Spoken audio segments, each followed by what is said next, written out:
मोक्ष मार्गस्य नेतारं भित्तारं कर्म भूभृताम् ज्ञातारं विश्वतत्त्वानां वन्दे तद्गुणलब्धे।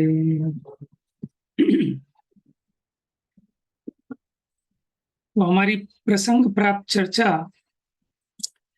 मोक्ष मार्ग प्रकाशक जी के आधार से चल रही है, जिसमें कुदेवादी कुगुरु कुशास्त्र, ठीक है, सबसे पहले इन संबंधी सच्चे स्वरूप को जानकर इनका त्याग करके सच्चे देव गुरु शास्त्र की संगति में आएंगे, तभी हम अग्रहित मिथ्यात्व का भी नाश कर पाएंगे। क्योंकि जिसका ग्रहित मिथ्यात्व नहीं छूटेगा, उसका अग्रहित मिथ्यात्व छूटने का पुरुषार्थ नहीं हो सकता। ठीक है, तो प्रसंग पाकर ये छठा अध्याय मोक्ष मार्ग प्रकाशक जी का, तो मेरा मन ऐसा है कि पढ़ लेते हैं इसको कम से कम एक बार। इसकी रीडिंग तो होनी चाहिए, है ना, छोटा सा ही है, 2-1 दिन में पूरा हो जाएगा। तो कल हमारी चर्चा प्रारंभ हुई थी क्षेत्रपाल पद्मावती के पूजने के निषेध की, कि क्षेत्रपाल पद्मावती कोई कहता है कि तीर्थंकर आदि के रक्षक देव हैं, उनके भक्त हैं, कि भैया अगर ऐसा हो कि उनके प्रतिहारी हैं तो समो शरण आदि में भी इनका कुछ रोल दिखाई देना चाहिए। लेकिन समो शरण में तो इनकी कोई परमिशन की जरूरत नहीं होती। प्रतिहारी तो उसे कहते हैं जैसे किसी को राजा को मिलना हो तो प्रतिहारी से रिक्वेस्ट करते हैं, प्रतिहारी राजा से मिलवाता है।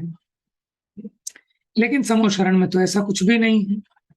ठीक है, फिर आगे कहते हैं, देखो मिथ्यात्व की महिमा, रीति पढ़ो, देखो तो मिथ्यात्व की महिमा।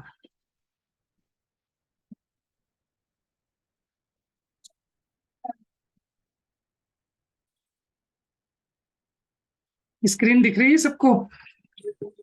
हाँ जी। देखो तो मिथ्यात्व की महिमा। लोक में तो अपने से नीचे को नमन करने में अपने को निंदनीय मानते हैं और मोहित होकर रोड़ों तक को पूजते हुए भी निंदनीयपना नहीं मानते। तथा लोक में तो जिससे प्रयोजन सिद्ध होता जाने उसी की सेवा करते हैं और मोहित होकर कुदेवों से मेरा प्रयोजन कैसे सिद्ध होगा, ऐसा बिना विचारे ही कुदेवों का सेवन करते हैं। तथा कुदेवों का सेवन करते हुए हजारों विघ्न होते हैं, उन्हें तो गिनता नहीं है। और किसी पुण्य के उदय से इष्ट कार्य हो जाए तो कहता है इसके सेवन से यह कार्य हुआ। तथा कुदेवादिक का सेवन किए बिना जो इष्ट कार्य हो उन्हें तो गिनता नहीं है।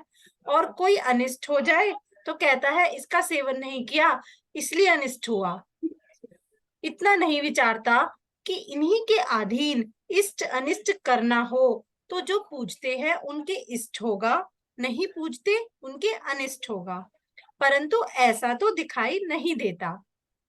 जिस प्रकार किसी के शीतला को बहुत मानने पर भी पुत्रादि मरते देखे जाते हैं, किसी के बिना माने भी जीते देखे जाते हैं, इसलिए शीतला का मानना किंचित कार्यकारी नहीं है। इसी प्रकार सर्व कुदेवों का मानना किंचित कार्यकारी नहीं है। जी, अब देखिए, ये मिथ्यात्व की महिमा है। देखो मिथ्यात्व क्या है कि जीव की जो समझ है उसको मोहित कर देता है। उसको गलत तो लगता है सही, और सही लगता है गलत। देखो लोक में अपने से नीचे को नमन कोई नहीं करता, उसमें ऐसा लगता है कि निंदा होगी। लेकिन यह मोह के वशीभूत होकर नाली को, रोड़ों को, पत्थर को, इन सबको पूजते हैं और उसमें अपनी निंदपना नहीं मानते। लौकिक में तो जिनसे अपना प्रयोजन सिद्ध होता जाने उन्हीं की सेवा करते हैं।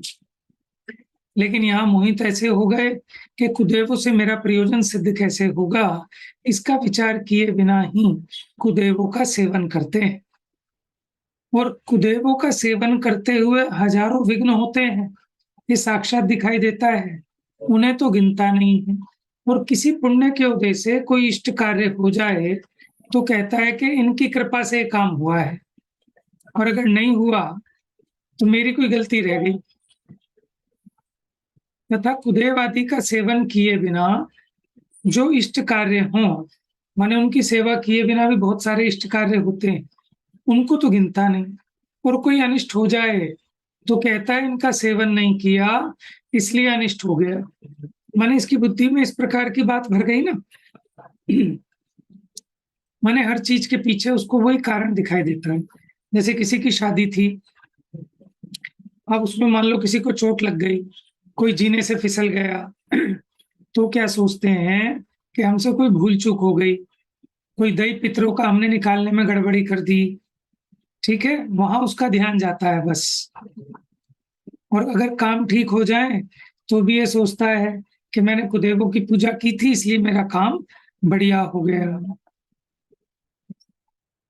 इतना नहीं विचारता कि इन्हीं के अधीन अगर इन इष्ट अनिष्ट करना हो, माने अगर ये नियामक कारण हो सुखी दुखी करने के, तो जो इनको पूजते हैं उनके तो सारे काम सफल होने चाहिए, और जो इनके नहीं पूजते उनका बिगाड़ होना चाहिए। लेकिन ऐसा तो दिखाई नहीं देता।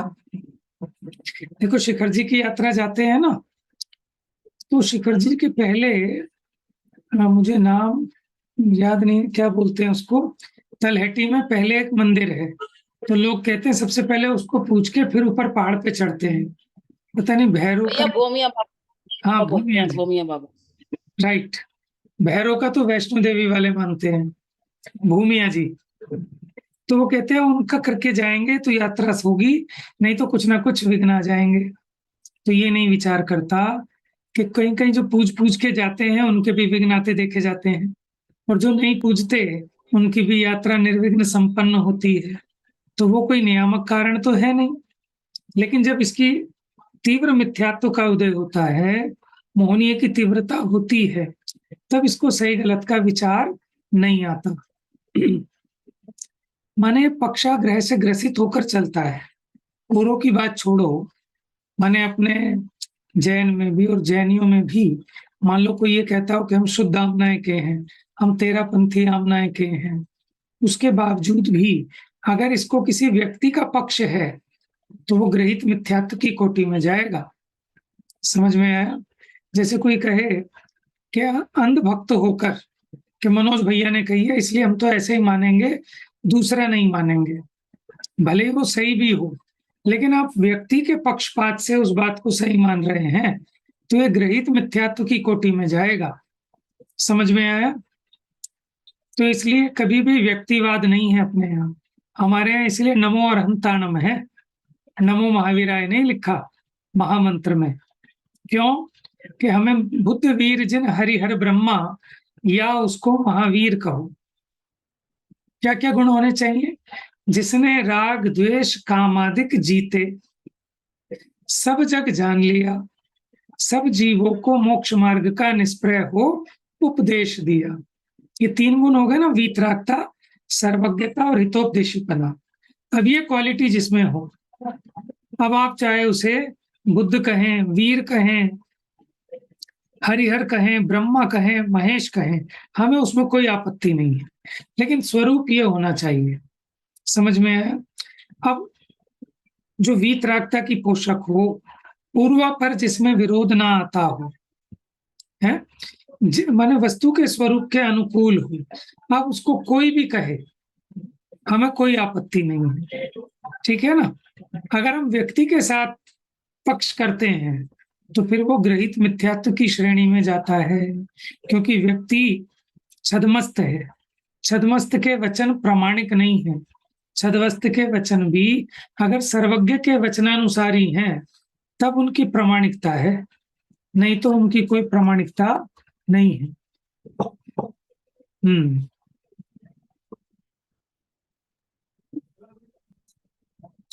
देखो सिंपल सी बात समझो कि हमें मान लो पथरी का ऑपरेशन कराना है, हमारा कोई रिश्तेदार है, ठीक है, तो हम तो इससे ही कराएंगे। वहां ऐसा पक्ष करते हैं क्या? वहां हम कहते हैं भैया रिश्तेदार हो चाहे ना हो, हिंदू हो मुसलमान हो, लेकिन जो अपने उस विषय का एक्सपर्ट हो हम तो उससे ऑपरेशन कराएंगे, चाहे महंगे पैसे लगे। समझ में आया?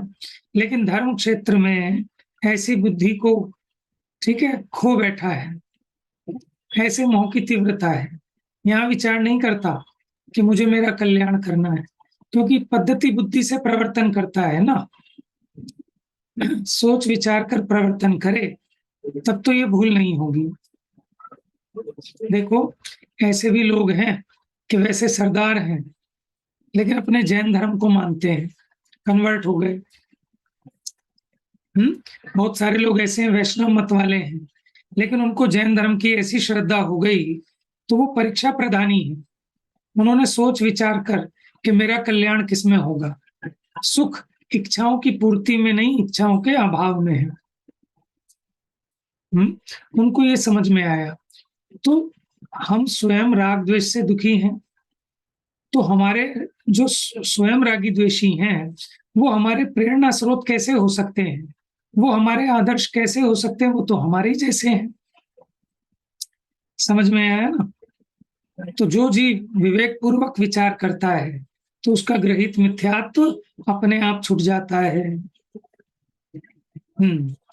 फिर अंत में कहा, जैसे किसी के शीतला के बहुत मानने पर भी पुत्र आदि मरते देखे जाते हैं, और किसी के बिना माने भी जीते देखे जाते हैं। माने लोग ये मानते हैं कि अगर पुत्रों की रक्षा करनी है तो शीतला माता को पूजना, नहीं तो पुत्र नहीं बचेंगे। चली होगी कोई ऐसी महामारी या कुछ ऐसा, तब से प्रसिद्ध हो गई होंगी शीतला, लेकिन उसके साथ उसका कोई रिलेशन तो बनता नहीं, नियामक कारण तो सिद्ध नहीं होता अगर विचार करें। इसलिए शीतला का मानना किंचित कार्यकारी नहीं है। लेकिन ये जीव इतने भयभीत हैं, मैंने ऐसा एक टेरर पैदा कर रखा है कि अगर आप ये नहीं करेंगे तो इतना बुरा हो जाएगा, सोच लेना अपने अपनी जिम्मेदारी पे। तो ये जीव को इतना भय लगता है, इसलिए वो ग्रहित मिथ्या तो छोड़ नहीं पाता, और शुरू शुरू में देखा देखी अपना लेता है खुशी खुशी में कि हाँ, इससे मेरे कार्य की सिद्धि हो जाएगी। समझ में आया? हम जब बड़े हुए, मैंने 12th में आ गए, तो हमें किसी ने बताया कि ऐसे अपने कोई जैन तांत्रिक है, और वो ऐसे ऐसे ताबीज देते हैं, ये देते हैं, उससे ऐसा हो जाता है, वैसा हो जाता है। दुर्गापुरी चौक पे बैठते थे एक,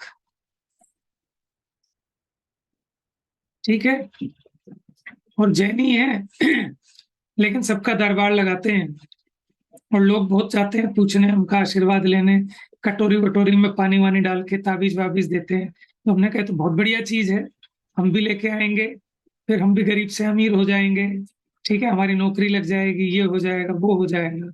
लेकिन अगर ऐसा होने लगे तो फिर तो कोई के पुण्य पाप कुछ नहीं रहेंगे, ठीक है, कितने ही बुरे कर्म करो और उसके पास जाकर अपना भला करवा लें। लेकिन फिर मैंने पूछा कि भाई फिर तो उसे कुछ करने की जरूरत ही नहीं है, सबसे पहले तो वो अपने को अमीर बना ले। अगर वो दूसरे को अमीर बना सकता है, तो सबसे पहले तो खुद को अमीर बना लेना। तो मुझे पता चला नहीं, वो दुकान भी करता है। मैंने कहा बेवकूफ है, दुकान क्यों करता है फिर वो, है ना? इसका मतलब वो दूसरों को जब पैसा दिला सकता है, तंत्र मंत्र ताबीज से सुखी कर सकता है, तो खुद को भी तो कर लेना चाहिए। और कौन बेवकूफ होगा, इतनी मेहनत करेगा, है ना?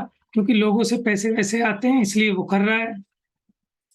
और होता क्या है, मान लो 1000 लोग आए, 1000 में से 100 लोगों का काम तो स्वयं होना ही होना है, सारों के सारों का तो नहीं होगा, ठीक है। तो जिनका हो गया वो उसकी प्रसिद्धि करते हैं, जिनका नहीं हुआ उसमें से आधे सोचते हैं कि हमारी कोई मिस्टेक रही होगी, हमने ठीक से नहीं किया होगा, हमें उन्होंने कहा था संयम से रहना है तो हम संयम से नहीं रहे, उनने कहा था दिन में करना है लेकिन हम लेट हो गए थे, हमारा झूठा मुंह था, ऐसा था वैसा था, सोचते हैं हमारी गलती है, तो वो भी लगे रहते हैं। समझ में आया? और जो बहुत ज्यादा हट जाते हैं वो जाते ही नहीं, तो इसलिए उसकी पब्लिसिटी ऐसी हो जाती है कि उससे सबके काम सिद्ध होते हैं, है ना? मैं भी चला गया था एक बार 12वीं क्लास में, तो मैंने सोचा अब तो सारे काम सिद्ध हो जाएंगे, लेकिन भली होनहार थी कि 12वीं पास करने के बाद कहीं से लग गए हम इस चक्कर में, तो फिर सारी बातें समझ में आ गई। नहीं तो बेड़ा गर्क है लोगों का। और जितने तांत्रिक वांत्रिक है ना ये, और बहुत बुरी मौत मरते हैं, और बहुत बुरी दुर्दशा होती है इनकी, क्योंकि छल रहे हैं ना पब्लिक को अपने लोभ लालच में। तो इनसे बचना चाहिए। देखो, हमारे जैन शास्त्र भी ये कहते हैं कि मान लो ज्यादा ही हैरान परेशान हो, तो जिनेंद्र भगवान की भक्ति करो, पूजा करो, स्तुति करो, अपने मन को सच्चे धर्म की आराधना में लगाओ, ठीक है ना। महापुरुषों के चरित्र को पढ़ो कि उनके ऊपर भी तो ऐसी आपदाएं आई थी, कितने भी कष्ट आए हैं। आज की डेट में बताओ, अंजना सती जैसे कष्ट किस पे आएगा? 100 भाइयों की इकलौती बहन, और कितने भैया लाख। एक बात पूछे, हाँ, जिनवाणी में भी तो वो केवली दी होती है, वो क्या है? केवली क्या कहती है? वो नहीं होती, वो जो पासा डालते हैं, वो निकलता है, ऐसे देखते हैं। सुनो सुनो सुनो, अभी कल परसों भी आई थी ना ये चर्चा, जैसे अपशकुन और शकुन होते हैं, तो वो उसके सूचक तो हो सकते हैं क्या? जैसे ज्योतिष शास्त्र है, तो ज्योतिष के द्वारा आप भविष्य तो जान सकते हैं। जो आप कह रहे हो ना केवली पासा, वो वृंदावन दास जी ने लिखा है, ठीक है। मान लो उससे आपको ज्ञान भी हो गया कि भाई अब ये होना है, अब वो होना है, तो वो उसका सूचक तो हो सकता है, भविष्य को जान तो सकते हो आप, ठीक है ना। लेकिन ऐसा थोड़ी है कि कोई आपका चेंज कर देगा, आपका अपने हिसाब से किसी के आशीर्वाद से कुछ हो जाएगा। वहां भी क्या लिखा मिलेगा कि भैया तेरे पे कष्ट हैं तो जिनेंद्र भगवान की पूजा कर, धैर्य धारण कर, बुरा वक्त बीत जाएगा। क्या कहते हैं कि धैर्य धारण कर, जिनेंद्र सच्चे वीतरागी देव की पूजा आराधना में अपने मन को लगा।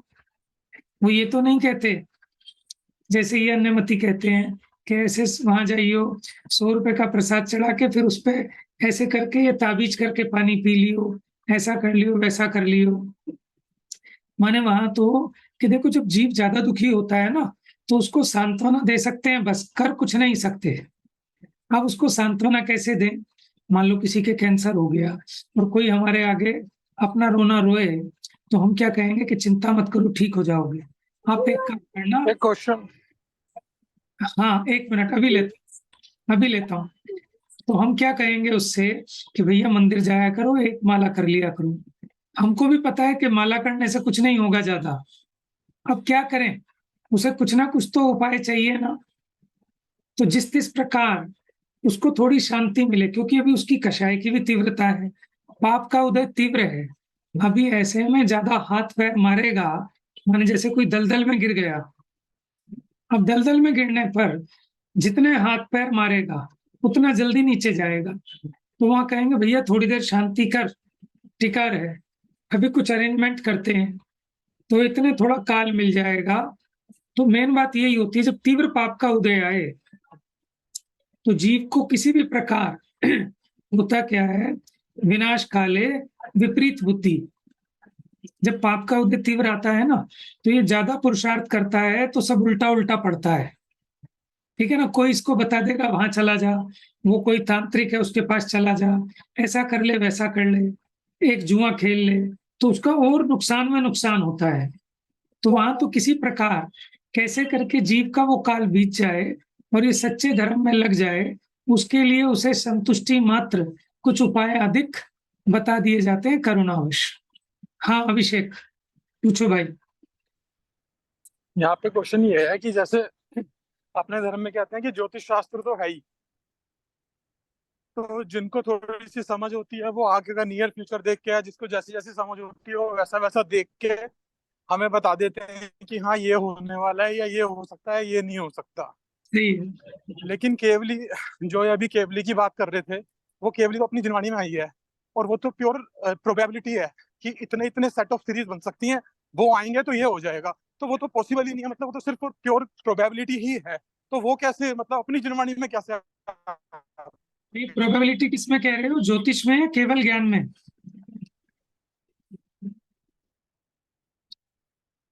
जो प्रोबेबिलिटी कह रहे हो, भैया ये उसमें कह रहे हैं जो जो जिनवानी के अंदर केवली दे रखी है ना, ये हाँ। उसके अंदर कह रहे हैं, ये उसके अंदर कह रहे हैं। ह्रीम नीम आएंगे, जो भी उसमें लिखा रहता है वही आएंगे। तो हमारे जिनवाणी ये पूछ रहे हैं शायद ये भैया। क्या जो प्रोबेबिलिटी कह रहे हैं ना, वो जो जिनवानी के अंदर केवली दे रखी है तो उसके लिए कह रहे हैं, अनंत पासा केवली, जो अनंत पासा केवली आती है। नहीं देखो ऐसा है, क्यों आई? शायद ये कह रहे हैं ये क्यों आई उसमें। वो जो आप कह रहे हो ना पासा केवली वाले में, अब उसमें प्रोबेबिलिटी दे रखी है, तो उसमें क्या प्रोबेबिलिटी दे रखी है? देखो मैं थोड़ा-सा देखूँगा तो उसको और अच्छे से बताऊँगा। लेकिन नॉर्मल क्या होता है, उसमें बताएगा कि भई तेरा ये कार्य सिद्ध होगा, तेरा ये कार्य सिद्ध नहीं होगा।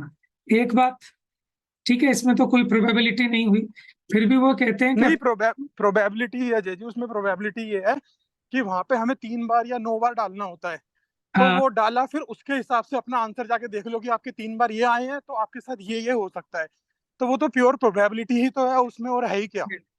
ठीक है। तो उसको अपनी जिनवाणी में जगह क्यों दी, मतलब मेरा पॉइंट ये है। हाँ, देखो ऐसा है, मैंने कहीं मूल शास्त्र में तो पढ़ा नहीं।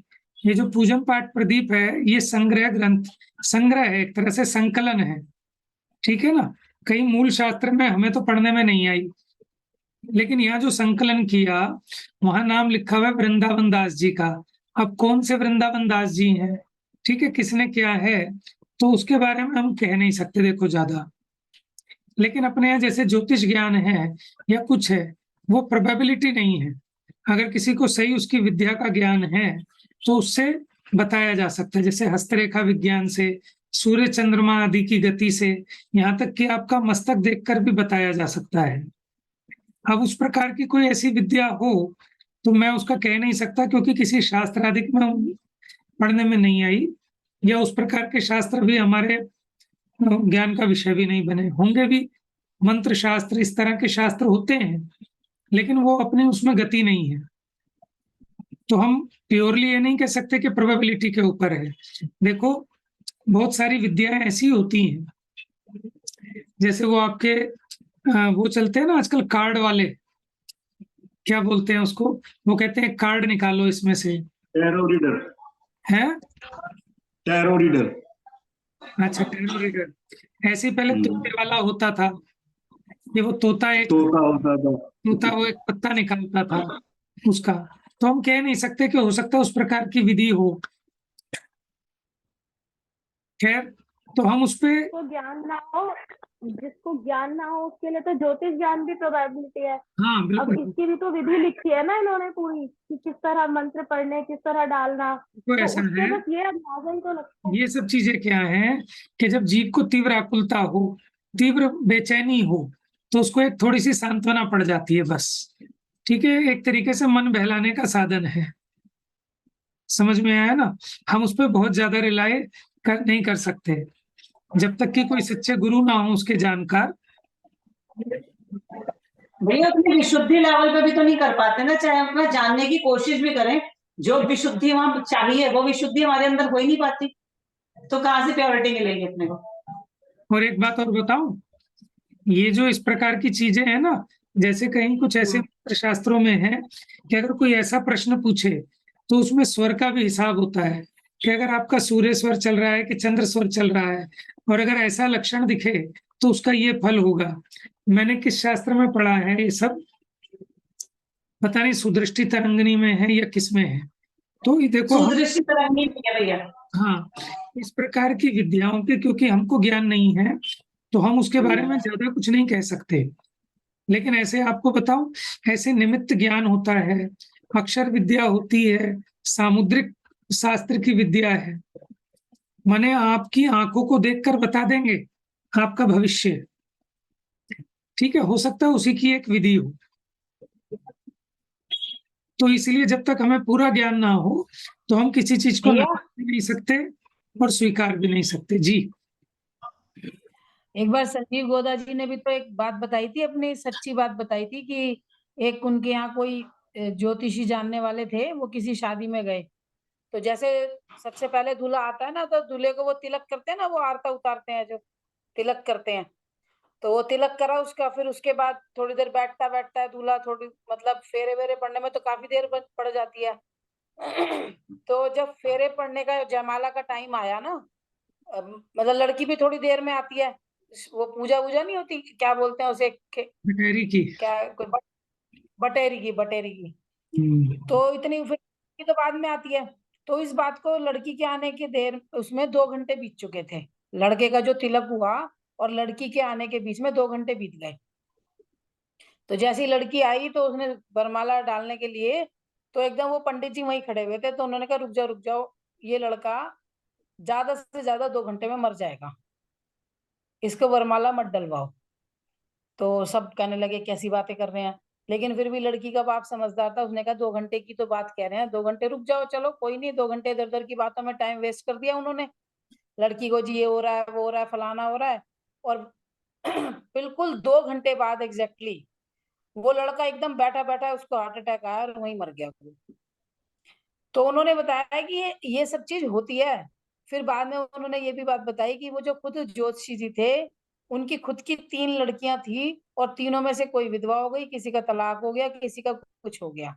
बाद में उनसे पूछा कि भाई तुमने तो हमारी लड़की का जीवन बचा दिया, तो तुम्हारी लड़कियों के साथ ऐसा क्यों? कह रहे भैया मैं जो जैसा होना है वैसा बता सकता हूँ, बदल नहीं सकता। तेरी लड़की का ये सही काम होना था तो मैं बाई चांस उस दिन वहां मौजूद था, मेरी नजर तिलक पे चली गई कि 2 घंटे में भी वो तिलक सूखा नहीं था। मतलब उन्होंने कहा 2 घंटे हो गए तिलक नहीं सूखा, यानी कि इसके अंदर की गर्मी, इसका तेज खत्म हो गया। ये चीज, इस चीज से उन्होंने जान लिया कि इसका तेज ही खत्म, क्योंकि यहाँ पे आज्ञा चक्र पे उन्होंने कहा कि सबसे ज्यादा तेजी यहाँ होती है, इसलिए यहाँ तिलक लगा ऐसे शांत करने के लिए, सबसे गर्मी होती है। और 2 घंटे में भी इसका तिलक वैसा का वैसा गीला है बिल्कुल। तो इस चीज से मैंने ये जान लिया कि ये मरने वाला है, लेकिन भैया मैं बदल नहीं सकता। तो ये चीज तो होती है, लेकिन कोई बदल थोड़ी सकता। आप बिल्कुल ठीक बात कह रहे हो। तो इसमें क्या है देखो कि माने अपने को सम्यक ज्ञान ये होना चाहिए कि वास्तव में जो होना है वो तो होना ही है, उसको टाल कोई नहीं सकता। और परद्रव्य के मिलने बिगड़ने से मेरा लाभ हानि कुछ भी नहीं होता, मेरा लाभ हानि मेरे परिणामों से है। लेकिन फिर भी निचली भूमिका में, ठीक है, पाप कर्म की तीव्रता में, राग की तीव्रता में बेचैनी ज्यादा होने से, ठीक है, ये किसी ना किसी प्रकार इसके विकल्प की पूर्ति हो जाती है। या तो देखो कोई अपने गुरु हो तो जब भी बेचैन होता है, तो जैसे छोटा बच्चा है, अब उसको ज्यादा पीड़ा होती है तो मम्मी के पास चला जाता है कि मम्मी मेरे दर्द हो रहा है, मेरे ये हो रहा है, मेरे वो हो रहा है, ठीक है, तो उसका मामला टल जाता है। अब क्या, या तो अपने कोई ऐसे गुरु हो कि जब अपने को ज्यादा हैरानी परेशानी हो, बेचैनी हो, तो हम उनकी संगति में जाएं तो वो हमें भेद ज्ञान करा दें, हमारा समाधान कर दें, हमारा मार्गदर्शन कर दें। क्योंकि तीव्र पाप कर्म के उदय में ये जीव का चित्त भी नहीं लगता धर्म ध्यान आदि में। तो जब उसको इस तरह से कि जब जीव की जैसी भूमिका हो कि जिस प्रकार इसको बचाया जा सके, उस प्रकार बचाने का उपदेश देते हैं। तो वहां उसको कहेंगे कि भैया तू पूजा कर, तू एक अनुष्ठान कर, इससे तेरा ये संकट टल जाएगा। क्योंकि अभी उसकी योग्यता इतनी ही है कि इस बहाने उसका मन वहां लग जाएगा, इतने को पाप का उदय आया है वो भी टल जाएगा। क्योंकि परिणामों के निमित्त से उदय माने संक्रमित भी हो जाते हैं, उदय हल्का भी हो जाता है। और अपना चित्त जब धर्म ध्यान में लगा हो तो भले ही पाप कर्म का तीव्र उदय भी हो, वो ज्यादा इफेक्टेड नहीं करता। माने सभी लोगों को 104 डिग्री का बुखार हो, लेकिन सभी जीव एक जैसे दुखी नहीं होते। समझ में आया? तो आप उसके पीछे यही साइंस समझना कि एक तो जीव को किसी भी प्रकार कि ये धर्म से च्युत ना हो, ठीक है, अथवा तीव्र कषाय में, तीव्र पाप के उदय में ये जीव कहीं टिकता नहीं है, तो उसको किसी तरह मन बहल जाए, उसके विकल्प की पूर्ति हो जाए, बस इतना समझना। और जब उदय मंद हो जाता है फिर जीव ज्यादा उन चक्रों में पड़ता भी नहीं है, ठीक है। और देखो इसका ज्ञान तो आचार्य आदि को भी होता है और जरूरी है, क्योंकि तभी दीक्षा देते हैं। मानो उसको दीक्षा दें और पता चले कि इसको 2 साल में ऐसा महारोग हो जाएगा, ठीक है, जिसकी आयु ही थोड़ी बची हो, और किसी की समाधि करानी है तो उसका भी उनको पहले ज्ञान चाहिए कि कितने दिन में इनका शरीर पूरा होगा। अब उसको सब चीजों का त्याग करा दें और आयु शेष होगी तो बड़ी बेचैनी हो जाएगी, आत्महत्या का दोष लगेगा, ठीक है ना। तो इन सब विद्याओं की माने जानकारी आचार्य आदि को जरूर होती है। मंत्र शास्त्र के भी ज्ञाता होते हैं। दिया था ना उन्होंने मंत्र पढ़ने के लिए कि 2 देवियां सिद्ध हो जाएंगी। किन्होंने दिया था? धरसेनाचार्य ने, कि जाओ आप इन मंत्रों की आराधना करो, तो उसकी आराधना से देवियां सिद्ध हो गई। तो देखो ये विषय है, जैसे उन्हें कहा भूत होते हैं, लेकिन उनका क्या स्वरूप है ये समझना चाहिए। तो मंत्र विद्या, तंत्र विद्या, यंत्र विद्या सब है, ठीक है, लेकिन मेरे को क्या कार्यकारी है, मेरा क्या प्रयोजन है, मेरे को उसमें लगना कि नहीं लगना, आत्महित क्या है, ये अपने को सोच विचार के, और ये सबका सब द्वादशांग में आया है। सारे जो द्वादशांग है उसमें सब है, चिकित्सा शास्त्र भी है, ज्योतिष शास्त्र भी है, निमित्त शास्त्र भी है, मंत्र तंत्र विज्ञान सब कुछ है। लेकिन अपने को अपना प्रयोजन विचार कर उसको अपनाना, ठीक है, क्योंकि विषय ये अगाध है और हमारी बुद्धि अल्प है। एक बात और भी तो कह सकते हैं, जैसे जो आपने कहा भूत होते हैं, कि जैसे जगत में गुंडे भी हैं, मवाली भी हैं, मर्डरर भी हैं, लेकिन वो सारे मेरे लिए ही थोड़ी हैं। और मेरा किसी से पंगा हो जाएगा तो वो मुझे मार भी देगा, लेकिन होने से कोई मैं हर समय डर के थोड़ी बैठी रहूंगी कि भाई अरे मर्डरर है तो है, बना रहे, ऐसे भूत है तो है, लेकिन सारे मुझे ही थोड़ी आके चिपटेंगे, मेरा पाप कर्म होगा तो ही तो चिपटेंगे मेरे से। सही है, ठीक है ना। तो इसलिए वस्तु का स्वरूप समझते जाएं, है ना। अब कई लोग तो ये सोचते हैं कि ज्योतिषी मेरा भला कर देंगे, तो भैया वो अपना खुद का भला नहीं कर सकता, तुम्हारा तो क्या करेगा। समझ में आया। ये तो अपने एक विकल्प की पूर्ति है बस। और जो जो देखी वीतराग ने, सो सो होसी वीर आरे। ज्ञानी को तो इस बात का श्रद्धान है, लेकिन फिर भी बुद्धिपूर्वक, माने जो बुरी चीज है उसका त्याग करके अच्छी चीज का ग्रहण करना सबको ही चाहते हैं, और उसके लिए भरसक पुरुषार्थ भी करते हैं, क्योंकि अभी उतनी वीतरागता नहीं है, उतना राग अभी शेष है। अब जैसे शादी के समय जन्म पत्री मिलाना कि नहीं मिलाना, समझ में आया, ये जीव के अपने परिणाम पर है कि अगर उसको बेचैनी ज्यादा है तो भैया मिलवा ले। लेकिन जिनकी मिला के भी होती है, राम और सीता की देखो, फिर भी सीता ने कितने दुख भरे, ठीक है। इनकी नहीं मिलाई होगी क्या, खूब मिलाई होगी, वो तो निमित्त मात्र है, ठीक है ना। और उदय भी पलटता है, सदा एक जैसा नहीं रहता।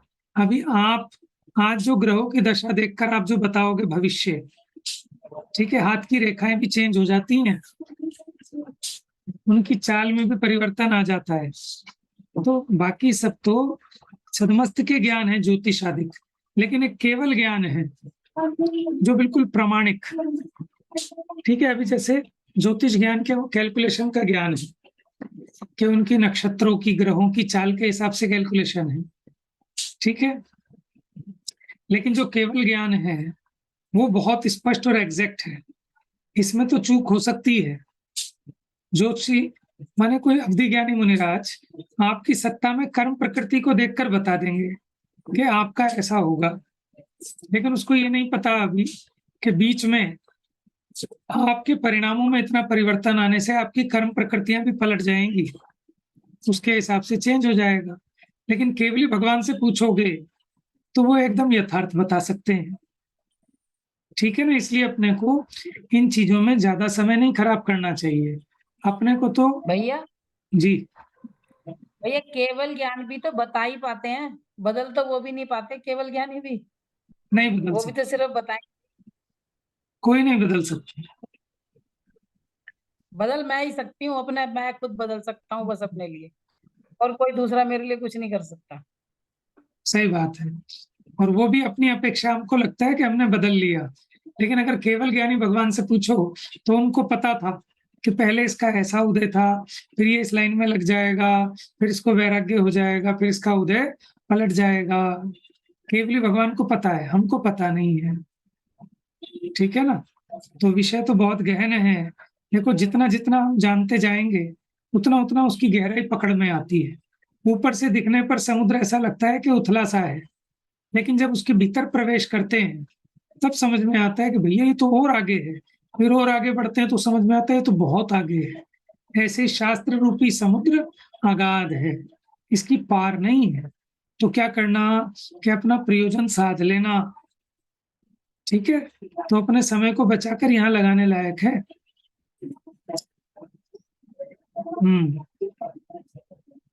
चलिए, और किसी ने कुछ कहना हो, पूछना हो तो बताइए। ये तो डिस्कशन का विषय है, मैं कंक्लूजन अभी नहीं दे सकता किसी चीज पर, ठीक है ना। तो अगाध है। चलिए, समय तो मेरे ख्याल से हो ही गया है।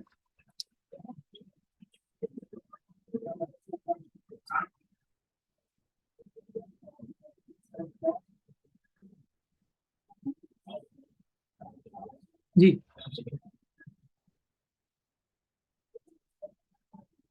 कोई कहे कि उनका पूजना कार्यकारी नहीं है तो ना हो, उनके मानने से कुछ बिगाड़ भी तो नहीं होता।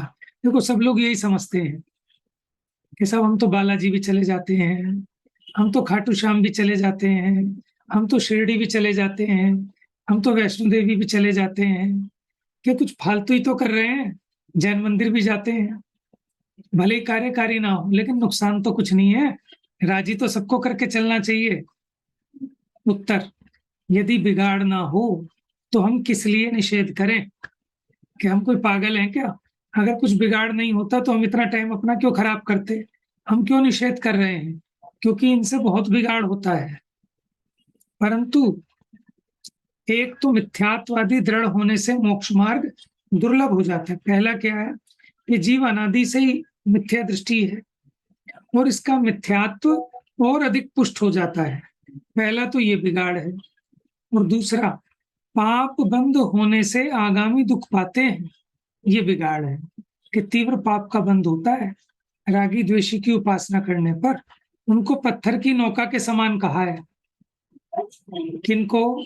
कि जो कुगुरु आदिक हैं वो उपल नाव है, पत्थर की नाव के समान है। ठीक है, कोई बैठेगा पत्थर की नाव में कि भैया वो खुद तो डूबेगी और हमें भी ले डूबेगी। तो इसी प्रकार जो खोटे देव गुरु धर्म हैं वो स्वयं तो नरक आदि जाएंगे, लेकिन उनको पूजने वाले भी चले जाएंगे, तो उनका कौन आश्रय करे? समझ में आया? लौकिक में भी हमको पता चला ना कि फला मंत्री जी के यहाँ ईडी की रेड पड़ी है, तो हमारे उन मंत्री जी से खूब अच्छे ताल्लुकात हों, डेली फोन आते हों, तो हम अपना फोन नंबर बंद कर देंगे। समझ में आया? उनसे अपनी कन्नी काट लेंगे, क्योंकि डूबती हुई नाव में कोई नहीं बैठता, सब उगते हुए सूरज को सलाम करते हैं। तो जो स्वयं मोक्ष आदि जा रहे हैं, ठीक है, तो उस नाव में बैठना, और जो दुर्गति की तरफ जा रहे हैं उसमें से उतर जाना। बात समझ में आ गई? अब इसकी शेष चर्चा आप कल करेंगे। ठीक है, किसी ने अगर कुछ कहना हो तो अभी है एक दो मिनट। बात समझ में आ रही है ना? सब लोगों को नहीं आए तो आप प्रश्न पूछना। देखो जब तक आपकी शल्य नहीं निकलेगी तो कोई लाभ नहीं होगा। आपका संशय निकलना चाहिए। हमारी जो सामर्थ्य होगी हम चर्चा करेंगे, नहीं तो फिर और किसी ज्ञानी से, विद्वान से आप लोग डिस्कस करें, लेकिन संशय दूर होना चाहिए, क्योंकि संशय रहेगा। भैया वर्णी जी की भी तो कथा आती है कि बनारसी दास जी की आती है शायद, वो कि उनका एक पुत्र को उसने कहा कि पुत्र को मार देंगे, तो उस नहीं तो तू मेरे को पूछ, तो आप थी ना कोई कथा, तो उन्होंने कहा कि भाई वो की तो सच में ही मृत्यु आ गई थी, तो इसको मार के तू मुझे दिखा रहा है, मुझे मार के दिखाना तू। ये भी तो कथा आती है कुछ। हाँ आती है, बनारसी दास जी की है शायद, बनारसी दास हाँ, शायद।